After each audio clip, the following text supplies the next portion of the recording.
Hello friends, नमस्कार मित्रांनो, welcome back to my channel. आणि आज आपण अशा मूवीबद्दल बोलणार आहोत ज्याचे टीझर आणि ट्रेलर तरी मला एवढे काही आवडले नव्हते पर्सनली. आणि तुमच्यातलेही बरेच लोक असे असतील की ज्यांना हा टीझर आणि ट्रेलर बघून काही होप्स नव्हते या मूवीबद्दल. बट फॉर अ चेंज हा मूवी बघितल्यानंतर मला एवढे फार वाईट नाही वाटलं आहे. सिरियसली, आय नो मी कुठल्या मूवीबद्दल बोलतोय. तर त्या मूवीचं नाव आहे border 2. So let's talk about the movie.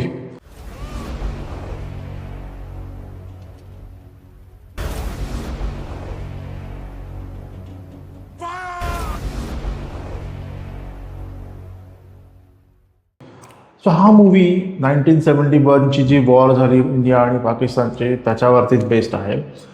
जो बॉर्डर 1 आला होता जे.पी. दत्ताचा, तोही 1971च्याच वॉरवरती बेस्ड होता. बट तो लॉन्जेवाला, जे राजस्थानमध्ये लोकेशन आहे, लॉन्जेवालाची जी लढाई झाली होती ज्याच्यात आपले 120 सैनिकांनी ती पोस्ट पाकिस्तानच्या अंडर जाऊ नव्हती दिली. त्यांच्या 2000 सैनिकांना आणि त्यांच्या टँक्सला थांबवलं होतं. आणि ती कहाणी फक्त त्या स्टोरी रिलेटेड होती. आणि बॉर्डर 2 तशीच 3 वेगळ्या वेगळ्या ठिकाणच्या वॉरचे कॉम्बिनेशन दाखवतं असं म्हणू शकता. फॉर एक्झाम्पल, एक आहे श्रीनगरचा एअरबेस वाचवण्याची कहाणी, एक आहे नेव्हीची कहाणी, आणि एक आहे आय थिंक जम्मू तावी और तिकडच्या रिजनमधली, पंजाब आणि जम्मू तावीच्या त्या रिजनमधली कहाणी.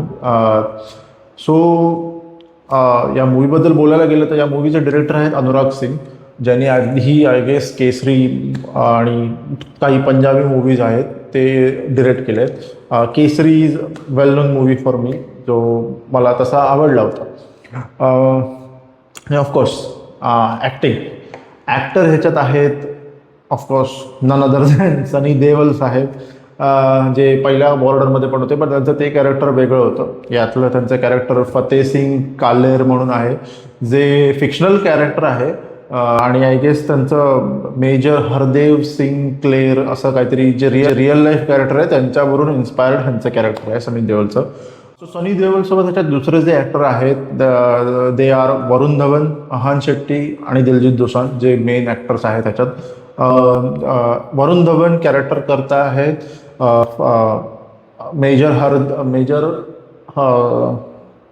होशियार सिंग दहिया, मेजर होशियार सिंग दहिया यांचं, जे रिअल लाईफ कॅरेक्टर होतं 1971च्या वॉरमध्ये. देन दिलजीत दोसांझ यांचं कॅरेक्टर करतायत दॅट इज निर्मलजीत सेखॉव, जे सुद्धा एक रिअल लाईफ कॅरेक्टर आहे. त्यांना परमवीर चक्र मिळालं होतं 1971च्या वॉरनंतर. आणि अहान शेट्टी जे सुनील शेट्टीचा मुलगा आहे, तो रोल करत होता एका नेव्ही ऑफिसरचा, MS रावत म्हणून, जे इन्स्पायर्ड आहे महेंद्रनाथ मुल्ला यांच्या कॅरेक्टरवरून. सो ही कहाणी बेसिकली 3 वेगवेगळ्या फ्रंटवरती, म्हणजे एक आर्मी, एक एअरफोर्स आणि एक नेव्ही, अशा वेगवेगळ्या फ्रंटवरती चालते. सो ओव्हरऑल ट्रेलर्स आणि टीजर्समधून त्यांच्या VFX वरती फार बोलणं आलेलं. आणि इवन स्टोरी लाईन पण टिपिकल बॉलिवूड मसाला टाईप बनवली असं काहीतरी वाटलं होतं. But the thing which this movie does, of course VFX काही फार चांगले आहेत असं नाही आहे, बट ही मूवी जो इमोशनल एक जो टच देतो ना, किंवा तो एक इमोशनल पॉईंट जो पकडते ना, तो फार भारी आहे. म्हणजे तो मूवी इमोशनल कनेक्ट लोकांशी जो करतो ना, काही सुरुवातीला त्या तिघांची, जे यंग कॅडेट आहेत वरुण धवन, दिलजीत दोसांझ आणि अहान शेट्टी, ह्यांच्या स्टोरीवरती जातो. आणि देन ओव्हरऑल नंतर it leads to 1971 war. So ते जे काही त्यांच्यातल्या त्या तिघांची मैत्री असो किंवा त्यांच्यातले काही इमोशनल पॉईंट्स असो, जे त्या ओव्हरऑल मूवीमध्ये घडत जातात, that connects to you really well. आणि त्यामुळे हा मूवी आहे ना फार चांगला वाटतो. जेव्हा टीजर आणि ट्रेलर रिलीज झाले होते तेव्हा वरुण धवनच्या ॲक्टिंगबद्दल, त्याच्या त्या एक्सप्रेशन्सबद्दल बरंच बोललं गेलेलं. बट ओव्हरऑल मूवीमध्ये ना ते असे दिसून नाही येत. Varun Dhawan is actually a good actor. I really like his other movies also. But ह्याच्यात पण ना त्याचं ओव्हरऑल जे कॅरेक्टर दाखवलं आहे, सो तुम्ही बघताना तुम्हाला ते असं उगाच काही ओव्हर ॲक्टिंग करते वगैरे असं नाही वाटत. आणि सनी देओल, आहान शेट्टी, सॉरी सनी देओलच्या आधी आपण बाकीच्यांचं बोलू. सो दिलजीत दोसांझ झालं. दिलजीत दोसांझचा थोडे कॉमेडी सीन्स पण आहेत. त्यांची जी कॉमेडी, त्यांची जी स्टाईल आहे ना, ती ह्याच्यात एकदम परफेक्ट वाटते. आणि ते जे फ्लाईंग सिक्को असो, सॉरी ते फ्लाईंग करताना त्यांचे ते मिशीला पिळे देणं असो, किंवा त्यांचे कॉमेडीचे जे असे एक्सप्रेशन्स असो, ते असे छान वाटतात बघताना. आहान शेट्टीला आय वुड से एवढा रोल त्याचा असा नव्हता की तो त्यात काही दाखवू शकेल, बट जेवढा होता तेवढा दॅट वॉज ओके. हे काही फार असं भारी केलं असं काही नव्हतं. It was good. त्याच्या सुनील शेट्टी, आहान शेट्टीच्या वडिलांनी 1971चा जो आधीचा बॉर्डर होता, नॉट 1971चा बट जो आधीचा बॉर्डर होता, त्याचे जे रेफरन्स आहेत, मा शक्ती वगैरे, ते त्याचा मुलगा या ह्याच्यात करतो, तर ते बघताना पण फार सही वाटतं. सनी देओलच्या बाबतीत म्हणाले तर भाई सनी देओल कॅरीज दिस फिल्म सिरियसली. लाईक त्याचा जो ऑरा आहे, like he is literally aura farming in this movie. म्हणजे त्याचा जे आवाज कहा तक जानी चाहिए, लाहोर तक वगैरे, ते जे डायलॉग आहेत, जो ओरडतो, ते बघताना सनी देओलच करू शकतो हे याच्यात दिसतं. सॉंग्सच्या बाबतीत जे जुन्या मूवीमध्ये सॉंग्स होते, संदे से आते हे, किंवा तो चलू जे काही गाणी आहेत,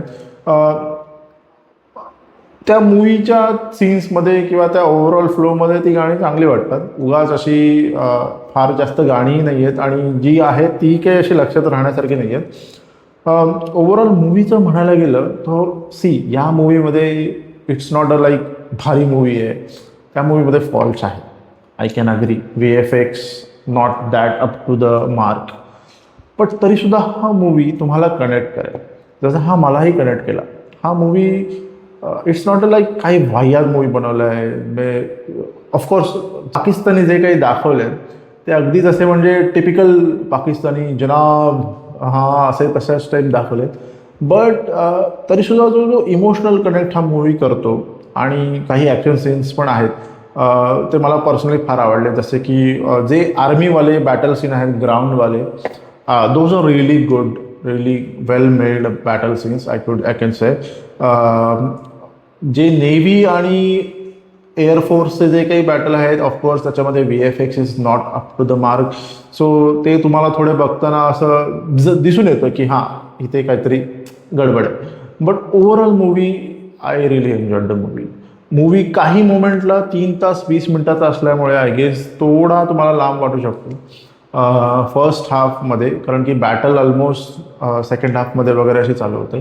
सो फर्स्ट हाफमध्ये मूवी तुम्हाला थोडासा स्लो वाटू शकतो, बट अगदी बोर होत नाही. So you will enjoy this movie if you give it a try. Overall मूवीचं म्हणायला गेलं तर I would suggest you should definitely give it a try. It's not a bad watch, it's not a like काहीतरी फालतू बनवलं आहे. So या, जर इच्छा असेल तर जवळच्या चित्रपटगृहात जाऊन तुम्ही हा चित्रपट बघा. अदरवाईज OTTवरती लवकरच येईलच. सो तुम्ही सांगा, जर हा मूवी बघितला तर तुम्हाला कसा वाटला, काय आवडलं या चित्रपटात, काय नाही आवडलं, कमेंट्समध्ये नक्की लिहा. आणि चॅनलला सबस्क्राईब करा, कमेंट करा, लाईक करा. आणि अजून मी काय इम्प्रूव्ह करू शकतो ह्याच्यात, तुम्हाला काय अजून आवडेल माझ्याकडून मूवीजबद्दल, कुठल्या मूवीजबद्दल तुम्हाला रिव्ह्यूज हवे असतील तर ते सांगा. So see you next time. Bye.